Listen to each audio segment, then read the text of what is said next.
Hello, I'm hoping this works. I'm sitting in the car park outside the ER. So I've also got the fan thing on. Now, the comments, should there be any comments that come in, I will have problems keeping up with them, but I will try my very best. Oh gosh, what am I doing? I'm trying to turn the fan off. Okay, so Carlene went to the hospital this morning for her blood draw, and she mentioned the fact that she'd had her fall, and they decided that it would be best if she went for an x-ray just to make sure that she didn't have any broken bones, because her walking hasn't been the easiest, and it definitely has been more arduous than usual. So she's been in ER. She went with Judy obviously this morning, and then I went down to relieve Judy when her shift finished. And essentially, now this is a bit bizarre, they did the x-ray, and then they did a second x-ray, and then they said they'd really actually wanted to do a CT scan, but the good CT scanner was broken and it would be a few hours until it was fixed. So and that the bad CT scanner really wouldn't show anything more than the x-ray. So it was the debate was whether or not we went down to Burlington to use the good CT scanner, but they decided that once they got her up and walking and moving, that there was the potential that this is just, you know, a strain, etc. Unfortunately, they're not 100% sure at this precise moment in time. And when asked, the really big issue for Carlene at the moment is, let's face it, getting into the house, because, you know, we have to wheel her up. She can't get up the steps. There's no way she can manage the steps physically. We need to wheel her into the house, but she's not confident when she's in the house, being able to move around and independent by herself, obviously. So from that point of view, she's decided that it probably is, as they offered, best for her to stay in tonight, and then what they'll do is she'll work with a PT tomorrow morning, just to see if there's anything in the back that needs to be loosened off, a muscle that's maybe tweaked slightly, and the PT will assess that, and if need be she'll go for the CT scan tomorrow. She's obviously hoping to be back home. She's in very good spirits, although slightly uncomfortable, and the worst thing is, until they've done all the testing, they won't give you painkillers, or painkillers with ginger ale, as Carlene was hoping for.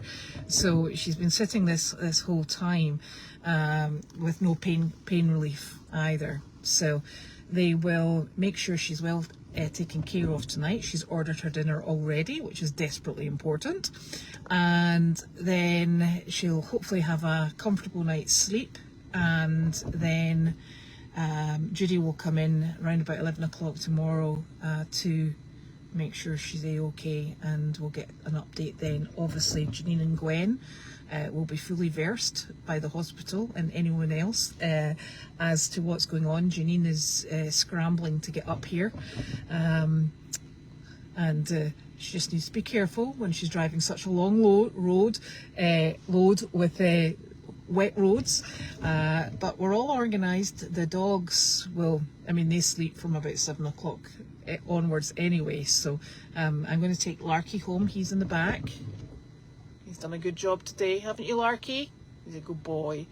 I'm going to take Larky home. He'll have his dinner, and then they'll all just crash out. I'll get them back out around about 9 o'clock to go to the bathroom, and Judy's normally here about 6 o'clock in the morning, so she will have the dogs out, and they'll be well taken care of. Somebody mentioned a full-time carer. I think actually what's going to make a tremendous difference is she doesn't predict. Carlene is 100% compos mentis. A full-time carer, yes, would be lovely. Somebody who lived in with her would be lovely. But I suppose the thing at the moment is it's not, as long as she's mobile, it's not actually necessary, because she's really good at getting round about by herself. She gets up at 4 o'clock in the morning, she makes herself a cup of coffee. Sometimes she eats the rice pudding, sometimes she has a peanut butter and jelly sandwich. Sometimes she has the lamb dinner from the night before. So whatever tickles her fancy, she makes that for herself very early in the morning. And then when either myself or Janine or Judy's in, she has her second breakfast and her Dunkin' Donuts coffee. So she has a really good routine. Janine's normally there with her. I'm across the road or up the hill or wherever she's going to be, and Judy's there. We also have Carly there as well. So there's lots of people round about. That I think basically the aim is to keep her independent as long as we possibly can, and that's what Carlene wants. I will tell you now, trying to stop her fiddling with the walker when they told her to sit in the bed was nigh on impossible. You know, she's off trying to do this, stretching that. So, you know, you have to respect somebody's right to independent living as long as they possibly can. What will make a tremendous difference to her is when she has accommodation that's all on the level. You know, I was laughing, you know, because we do have a wee giggle when we're in there. I was saying to her, I said, you know, apart from the fact that you could probably drive your car into what will be your living space, I said, you know, you could have your golf cart there. I said, so, you know, you can open up the sliding door. I said, the golf cart can go in, you can get out the golf cart, you know, there'll be a button to close it, and then that's you ready to go. So there'll be no holding her back. There's very many opportunities that keep Carlene moving as much as we possibly can, and I think that's terribly important for Carlene's best health and also best mental health, because to restrict Carlene it's not a healthy state of affairs, really, to be honest. So that's what we're going to try and do and accommodate as long as possible. So she will come back home into the cabin tomorrow, hopefully, and we'll have to have a look, see what's going to work for her best. But if the PT does work, it will be super, because it will give her the mobility back, and she'll feel a bit more secure on her feet, and that's all we can really ask for. So that's basically what Carlene and Judy have done all day. Carly went out to the job this morning. She took the 2 chickens, so that was super. And Janine's just making a few fine tunes to our trailer to get it rolling up to Massachusetts, so that's great. And we've had rain all day, which has been strangely very greatly appreciated. So I've got another day of rain tomorrow as well, which is also super and appreciated, and a bit on Saturday. So it's been a busy day. I was down in Meredith with Kate this morning, and we were just working a few things out down there. And I'm going to take Larky home. Kate did the majority of the evening chores for me, again appreciated very much. And I'm just going to go down and check on the horses, and I've got one that has choked for a second day in a row, so I'm going to go down and double check that he's comfortable and is okay. So that's us. If you've got any questions, I would ask them now, as it's ticking along the bottom, because I can only see one question at a time, and I'm very sure that if I touch this screen, everything will go haywire. So, and Nick, I think, as you all know, had Penny and Sizzle out this afternoon just to make sure that they were accommodated as well. And Larky, I'm telling you now, has slept all afternoon, to the degree that he was occasionally snoring. So he's had a good afternoon, lots of attention. Right, so no questions that I can see anyway. Okie dokie, so I am going to go, and I'm going to wander back, take Larky home for his well-deserved dinner, and that will be us. And if there's anything else to tell you, we'll be sure to do so. Well, you see, the thing is, so Carlene works with social work regarding carers. And Nicholas, what do you mean, what's for dinner? I'm hoping to come home you've got dinner, dearie me. And I don't know what Carlene's having for dinner. Regarding carers, I think the situation really is that, you know, she's independent. She is a very independent lady, and let's not try and take that away from Carlene.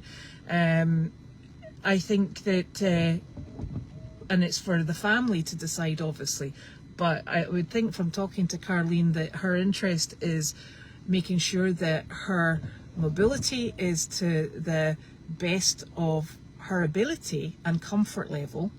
And then I think that what you look at is whether or not she does need a more long-term care put in place. If you ask Carlene, she will turn around and tell you she's doing very nicely herself, thank you very much, and she's got it all under control. She's 87. She does exceptionally well for an 87-year-old lady who has the health concerns that she has. I will tell you, she's determined to continue living the way that she does live. So that's something that we do need to be respectful of and take into consideration as well. There's nothing more frustrating than being handled in a specific way that is very much against your wishes. So what Carlene decides she needs in conjunction with the hospital and with her children, that's what will be provided for her. And yesterday, you know, we offered to take her to ER. She didn't want to go to ER to get it checked out. And you know that whole saying about horses and water, I said, well, I've got a mule. And I can tell you, mules are more stubborn than horses. So Carlene, you know, she's very set in her ways, but you wouldn't take that away from anyone, I don't think. So, well, everybody's very, very much been led by what's going to be in Carlene's best interests, and that's the way I think it should be. And if it changes, it changes. You know, we're very good at being flexible. Nothing's ever set in stone, and you know, flexibility is important, especially when you know. But let's face it, some days are good days, some afternoons are bad afternoons. It's the ebb and flow of life, I'm afraid. So we're very adaptable. We're very good at changing things up and making sure things are accommodated to the best of our ability. And I'll tell you, it was very Carlene. They brought her a walker because she'd been lying for so long. You know, her muscles were sore, and they wanted to make sure that there was the chance that she could walk. So they gave her the walker, and she was stiff and very sore when she started on it. Then they took her out into the hallway, and the doctor said, "You can stop now." And obviously the doctor didn't realise that you really have to raise your voice, because she kept going. And she said to me, "Where is she going?" I said, "I don't know." I said, "I presume she hasn't heard you." She went, "Oh!" And the doctor went running off after her, and she was still going, and she eventually caught up with her and said, "You can stop and turn round now." And she went, "Okay." And made her way back. So, you know, onwards and upwards, and definitely forwards. So so that's where we're at today. Okie dokie, I'm taking Larky home for his dinner, and Nick is making me something delicious apparently. I'm ever hopeful. Although I do hear that he ate the dinner that I left in the microwave to be reheated for Carlene last night. Because she told him, she said to me, this is coming straight from Carlene, she said, "Your wife left that there for you to reheat and have for dinner." So he duly did so, but apparently the reason she told him that was because she didn't fancy it. Seriously. So anyway, never mind, can't be helped. Best laid plans and all that. Okay, I'll speak to you all tomorrow. Bye bye.